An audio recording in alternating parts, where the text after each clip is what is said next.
today's video. Today for math, your objective, your goal is I can subitize amounts to 10.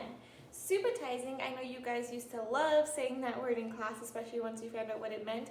It's just being able to quickly identify amounts without counting them one by one. So this is a skill that the more you practice, the better and the quicker you'll get. If you're still at the point where you do have to count them out one by one, that's fine. Just try and get super quick with it. And I will link in the description box below some subitizing videos you can watch that are a ton of fun practice. You can subitize by using dots like we're using today. You can use snacks such as little crackers, fruit snacks, pinto beans that we've been talking about. You can even, if you have some Legos, just put some of those on the floor. And we'll talk about more activities you can do at home to practice this skill in a minute. We're going to do a quick practice. Today's math video will be pretty short. So I have some dots that I've drawn and we're going to work through together subitizing them. So the first two will be pretty easy. So I want you to look at this dot right here. How many dots do I have? One. That one should have been pretty quick and easy. There is only one. Now look right here, and I'm hoping you guys can see. How many dots do I have right there? Can you quickly identify, quickly tell me how many there are? 3. Good job.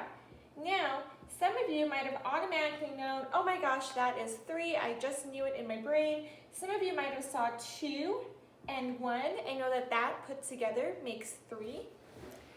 Now, we're going to go to this side of the board. Now, can you tell me how many dots I have right here? Good job. Did you have to count them out one by one, or did you quickly know the answer? Good job. So some of you might have had to count one by one. That's okay. We just want to get a little bit quicker. Some of you might have saw 3 and 3 and known that that makes 6. And some of you might have saw it and knew right away that it was 6. Either way, that is 6 dots. And how many dots do we have right here? Again, I'm hoping you can see. Good job. How did you identify, how did you subitize, how did you figure out how many dots there were? Did you count one by one, or was there another way you did it?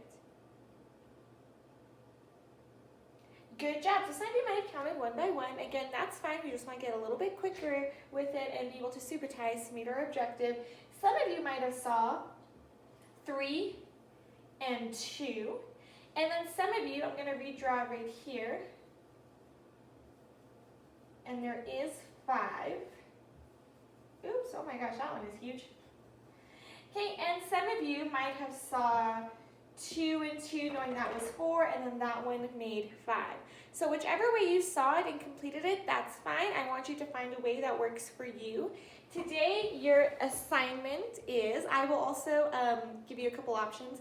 Today, your assignment is to work with someone in your household, either an older brother, sister, cousin, mom, dad, grandma, grandpa, auntie, whoever you can find, and I want you to get something that you can count. So you can either get pinto beans, you can get little cereal puffs, you can get crackers, carrots, you can use some of your toys, you can use your Legos, if you have marbles, if you have dice or dominoes, that's a great tool to use today. We'll talk about that in a minute. But I want you to work with someone in your household, and each of you put amounts on the floor. Now, if you're working with someone who's older than you, I want you to tell them to only go up to 10.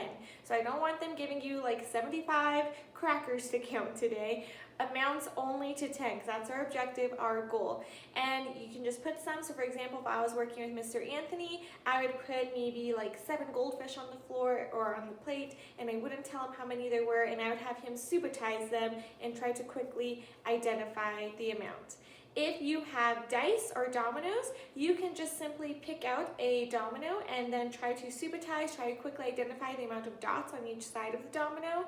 If you have dice, you can take turns with your family members rolling the dice, and maybe you can play against someone, so you and your sister can roll the dice, and whoever identifies the amount quickest wins.